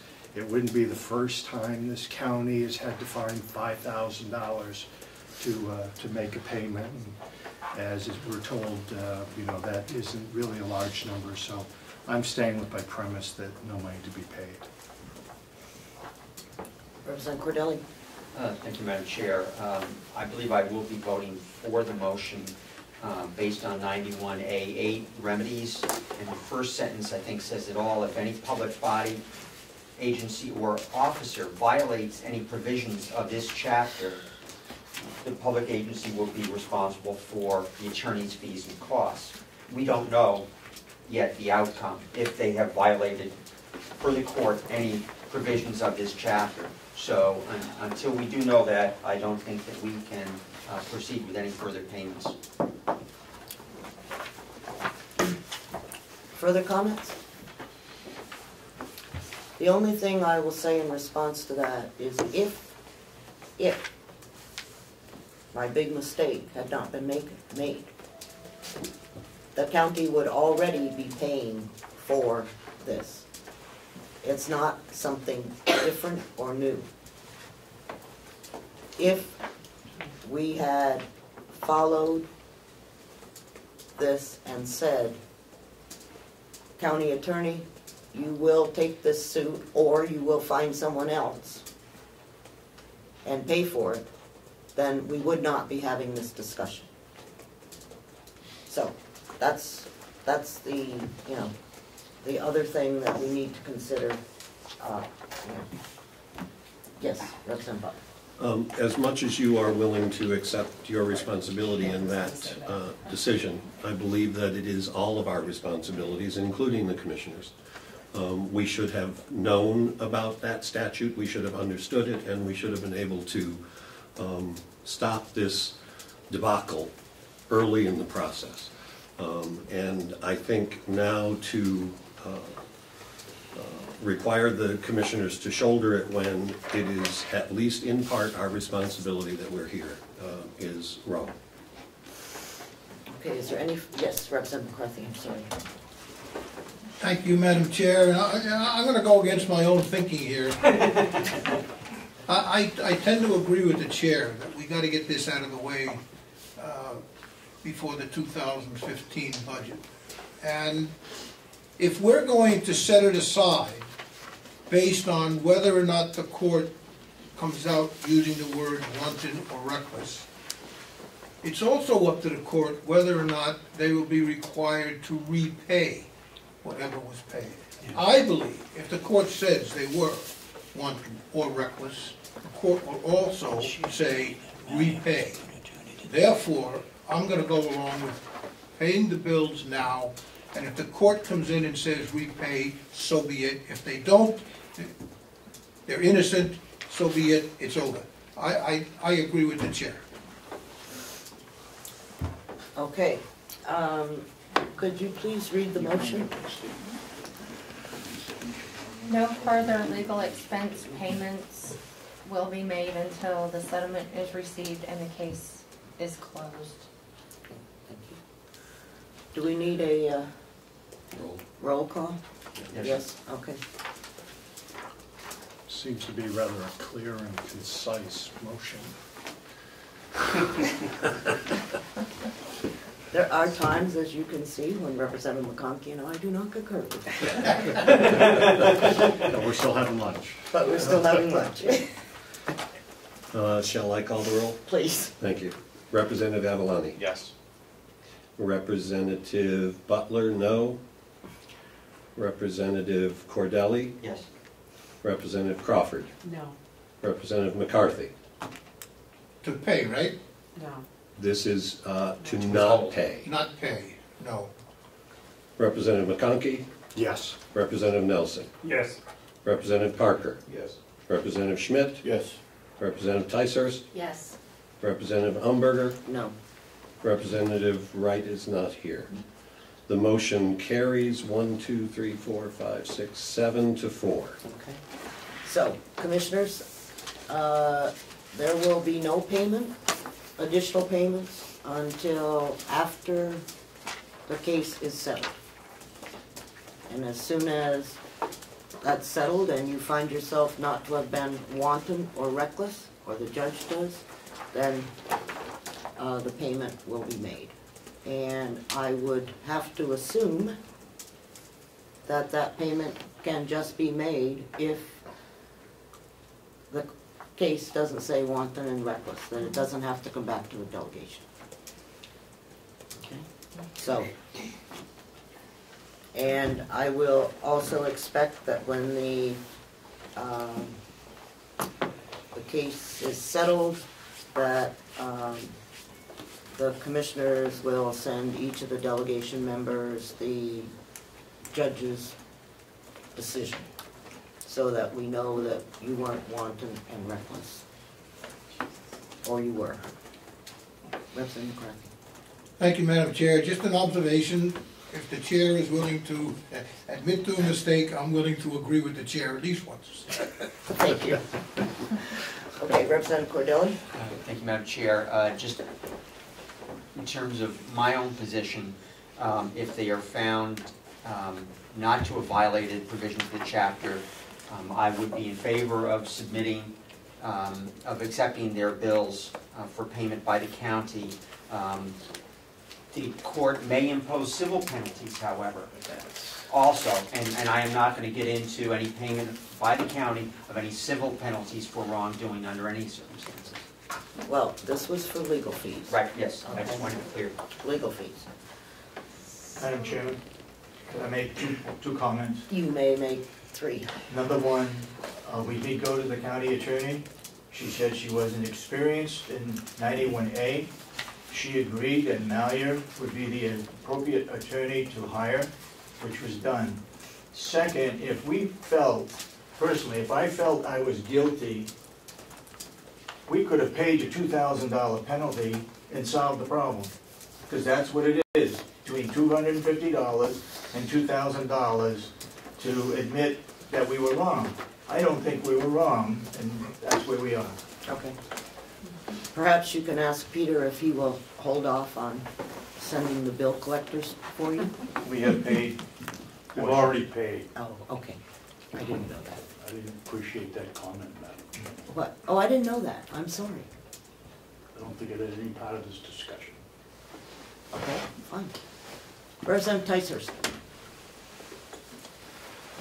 I guess I'm just not as clear as my respective chair is on the fact that we don't need to revisit this once the settlement is, or the decision is handed down. I'm in over my head as far as not being a lawyer, and I may need further guidance. Thank you.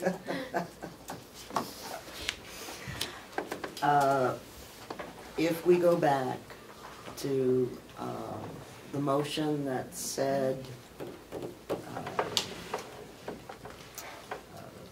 if we go back to 29A2, okay, which says that legal bills will be paid unless the person, or it's in this case the commissioners, were found wanton and reckless.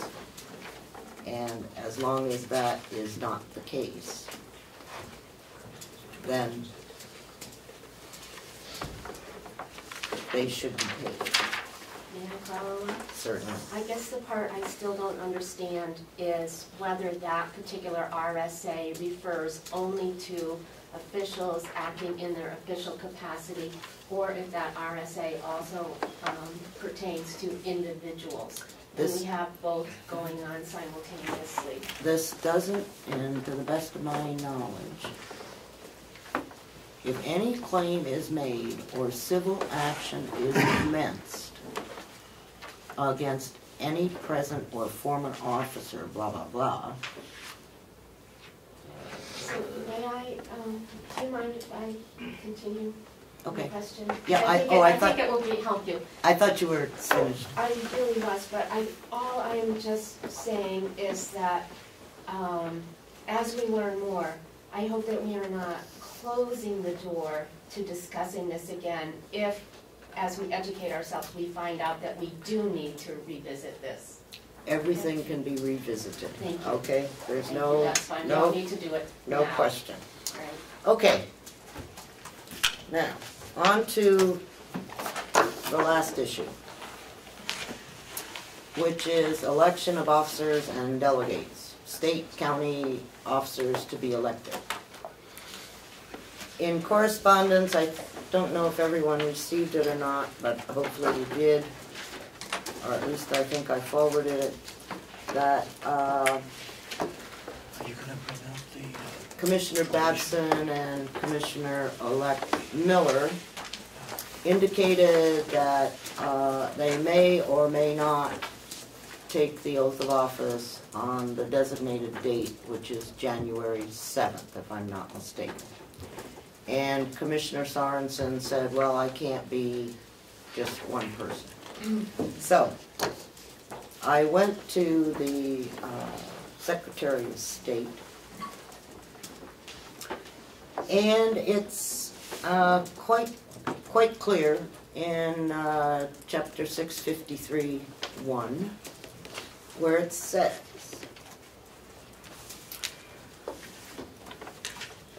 shall hold their offices until their successors are chosen and qualified. And the term qualified means that you take the oath of office. So, if the oath of office is not taken on the date that you have determined, or before that, then Commissioner Kenny, Commissioner Sorensen, and Commissioner Babson remain as the commissioners. The other option that the commissioners have is to take the oath of office and then resign. And that is, that's always an option. In the case of a resignation by one of the commissioners, you then turn to 66(1):19, which says, if a vacancy occurs in the office of a county commissioner, the members of the county convention shall fill the vacancy by majority vote until the next biennial election of county officers. So,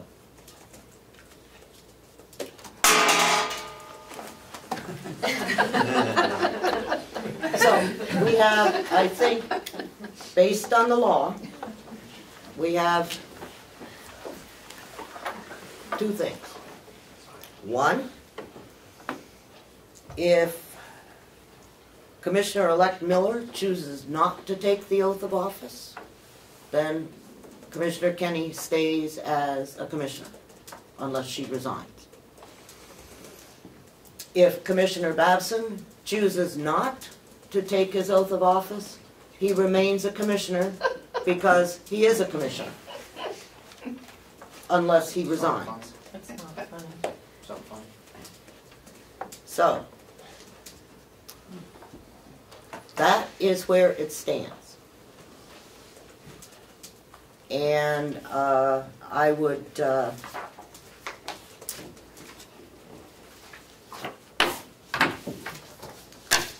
ask that you make up your minds prior to the 7th of January. Otherwise, Status quo. status quo. So, of course, the other option is that everyone has an opportunity to resign except Commissioner-elect Miller because he hasn't taken the oath of office. So he can't resign until he takes the oath of office. So, that is what Mr. Scanlon and I discussed in our conversation. And the short one that we had was to reaffirm that that was what the Attorney General also said. And he said if we wanted any further conclusion, we should go to our county attorney. So, I leave it at that. The only thing I would ask is that the 4 people involved in this let me know what they might be deciding prior to the 7th of January, so that the business of the county can continue. No. No. If they don't, it'll continue anyhow, but I'll just be angry. Take number 3. Yeah. Representative McCarthy. Thank you, Madam Chair. I would just like the individuals involved to, I hope they realize that according to state law, you are not in jeopardy of having any court costs or anything else taken, that you will be defended to the nth degree by the county at no cost to you, unless you do something that is wanton or reckless. And you know, to say, well, you got to cover that with some kind of $500,000 insurance, it's ludicrous. Are we to insure you that if you steal $50,000 from the county, that nothing can happen to you? I just hope you realize that you are protected by the county, by law, unless you do something very wrong. And I don't think that's the case, and so I don't think you have anything to worry about. Yes. Quick clarification. If Chairman or Commissioner-elect Miller chooses not to take the oath of office on the 7th, it is still possible to go to the Secretary of State's office at some point in the future and take the oath of office if that is what is possible, deciding what, determining what people do. In the meantime, Commissioner Kenny stays on. Okay. Unless she resigns. Madam Chairman, is there any time limit? There's no time limit. Okay. Which is wonderful. That's what I was after. But there is no time limit. So good. Okay. One last thing, and then we're out of here. Go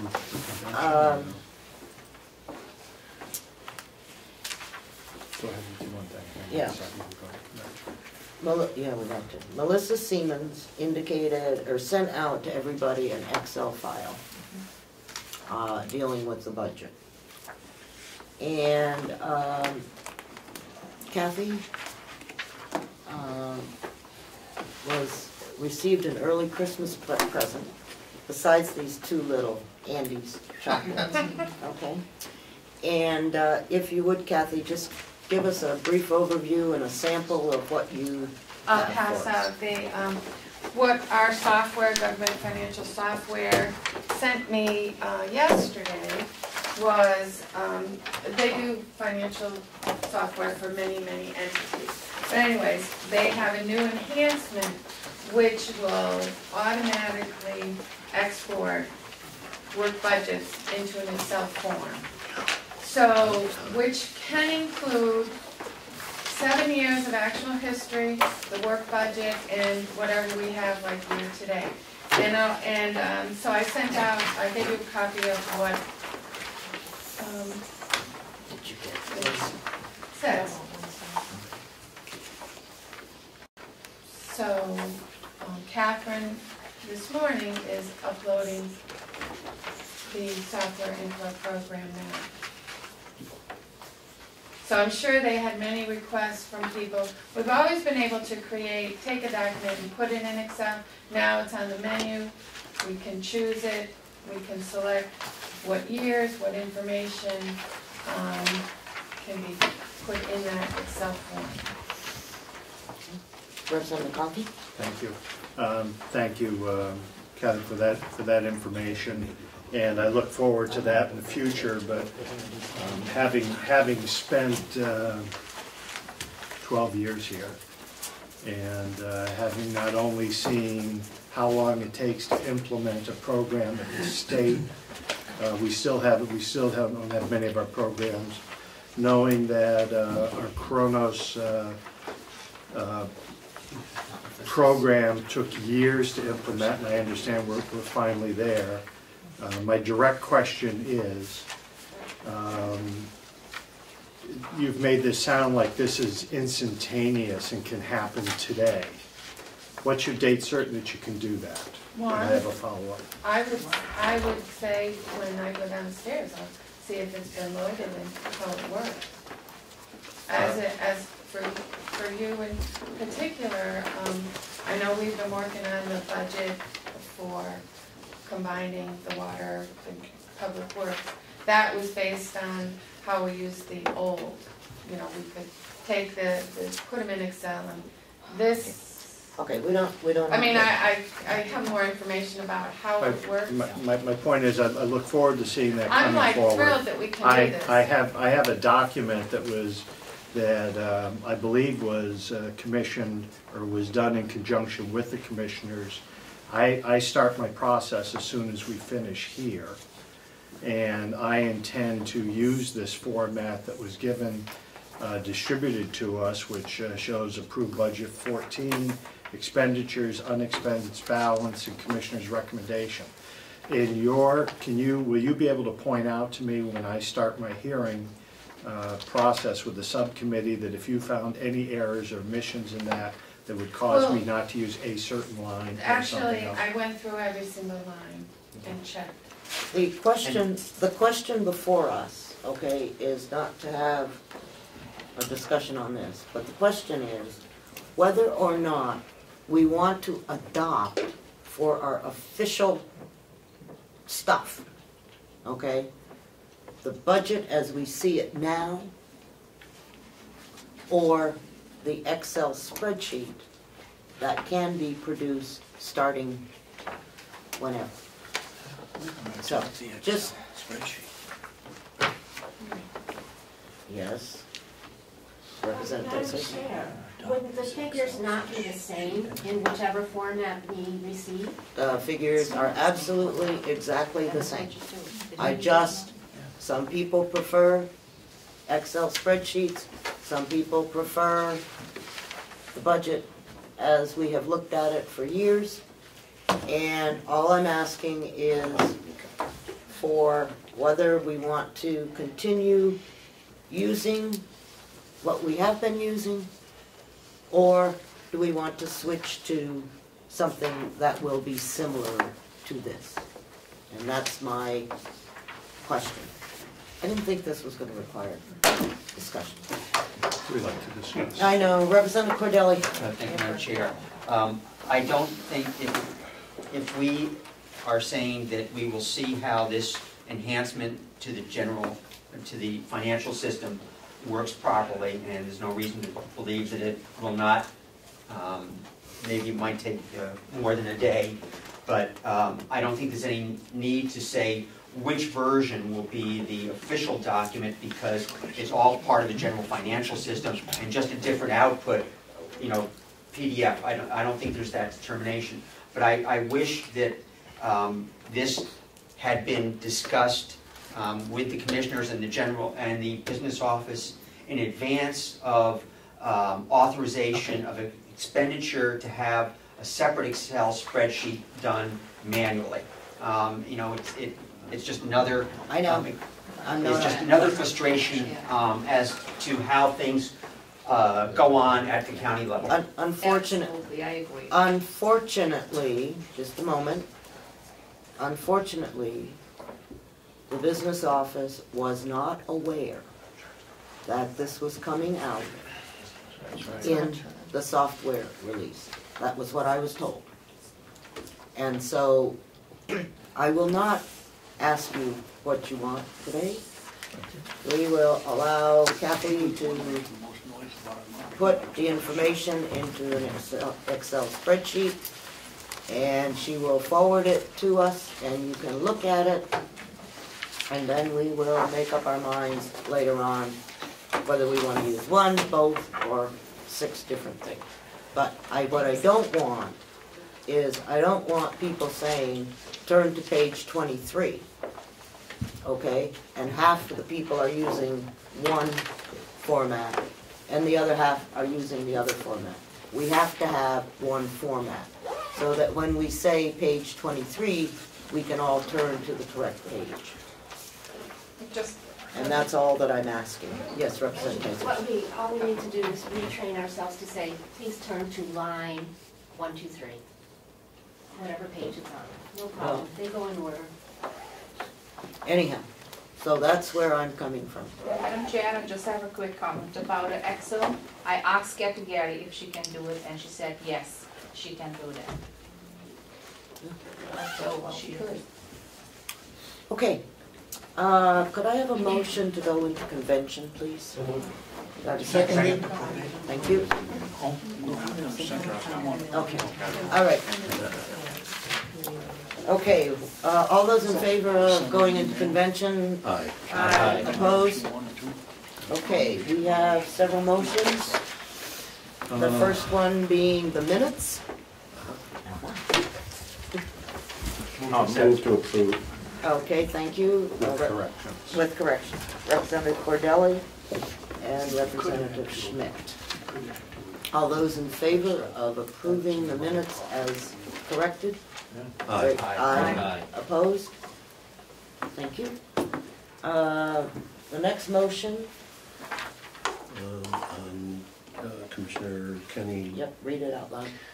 Provided that County Commissioner Asha Kenny has been dismissed from the personal suit in the Comeau versus Commissioner's case, she should forward any other legal bills to date regarding this case to the County Attorney's Office for consideration by January 9th. Move it. Okay. Second. Representative Schmidt, Representative McCarthy. All those in favor, say aye. Aye. Opposed? Abstain. 1 abstention. Okay. The next was relative to the county attorney. And Melissa, do you have that one over there? In accordance with New Hampshire RSA 29A2, the Carroll County Attorney shall defend all 91A cases going forward from this date. Okay. Could I have a motion? so moved. Okay. Representative Parker, Representative Butler. All those in favor say aye. Aye. Opposed? Abstain. 1 abstention. Did Representative Tyson, did you say yes? I think I did. Okay. I didn't see your lips. Okay. Next. The final motion was further payments will not be made until settlement is received, and case is further legal expense payments will not be made until settlement is received, And the case is closed. Okay, could I have a motion? So moved. Second. Representative McConkey and Representative McCarthy. All those in favor say aye. Aye. Opposed? Abstain. Opposed? I said no. Okay, we have 3 opposed, 1 abstention, and so 1, 2, 3, 4, 5, 6, 7, 8 in favor. 8 in favor. Okay. Next, None that I know. none that you know of. It doesn't mean there aren't any. Okay. Is there That's all I anything? Okay, that's. Move to come out of convention? Second, okay. Everybody got on their, all in favor of coming out of convention? Aye. Okay.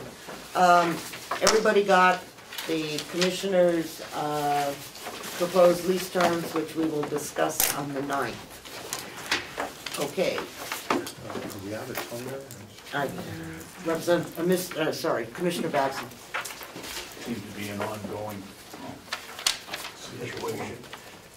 Madam Chairman, the one piece of information that is missing from this sheet is that for the first 5 years, we would be generating $327.08 worth of profit, call it profit.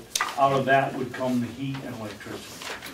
After the 5 years, the entire, that $779.17 would be part of, if you want to call it profit, the profit. Okay, thank you. Are there any public comments? Yeah, I'd like to correct Commissioner Babson. Oh.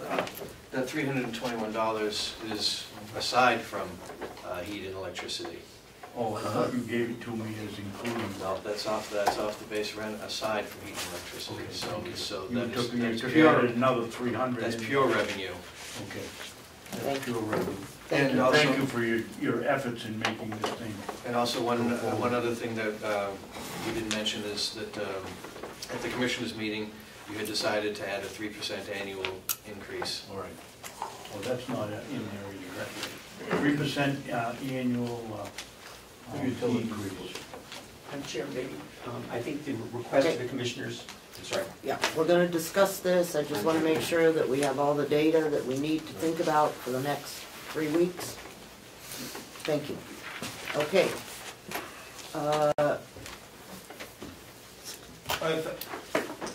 Based on what I heard Okay, from the... please state your name. Name is Stuart, the Conway Sun. Thank you.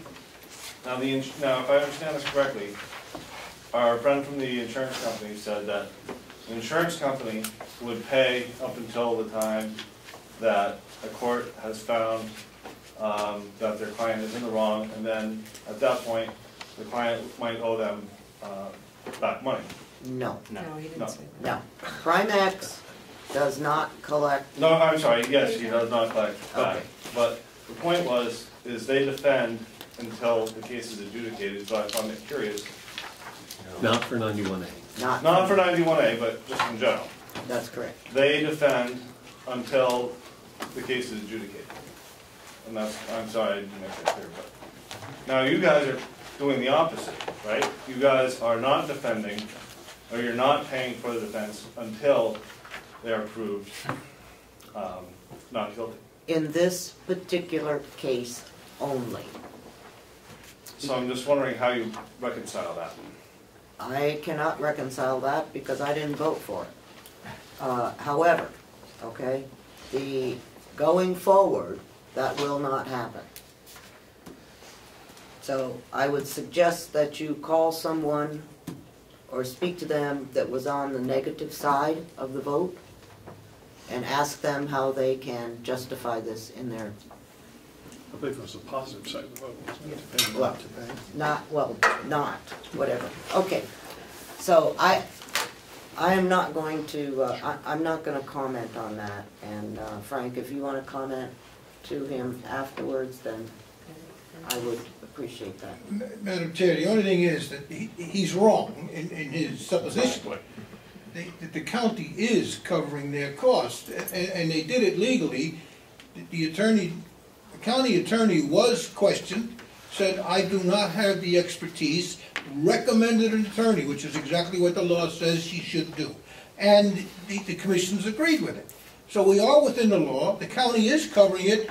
Unless they are found to be wanton or reckless, the county will cover their costs. So we are within the law. But what, yeah, what Damon was questioning was that why we weren't paying for it as the case was occurring. Okay, and what we voted on is not to pay until such time as the case is adjudicated. And that's what he wanted to get straight in his mind.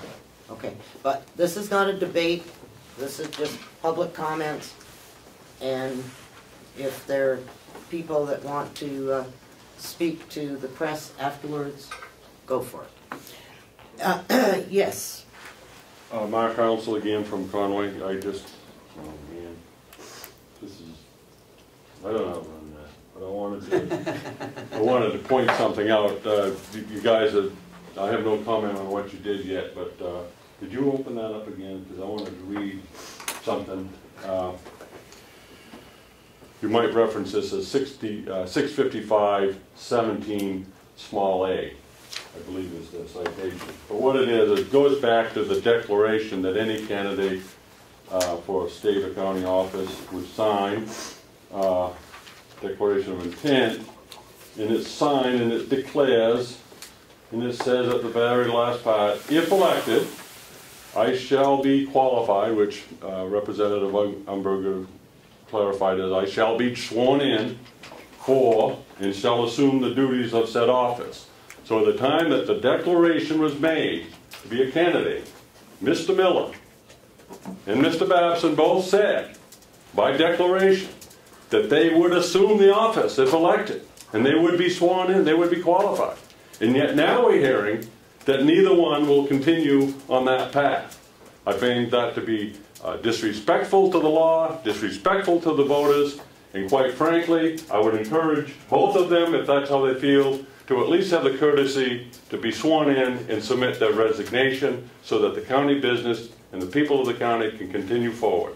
To act in the manner in which they're acting is to hold the voters and the people of this county hostage. And it is unnecessary because the deliberations that you have shown today show that there is a path out of these situations.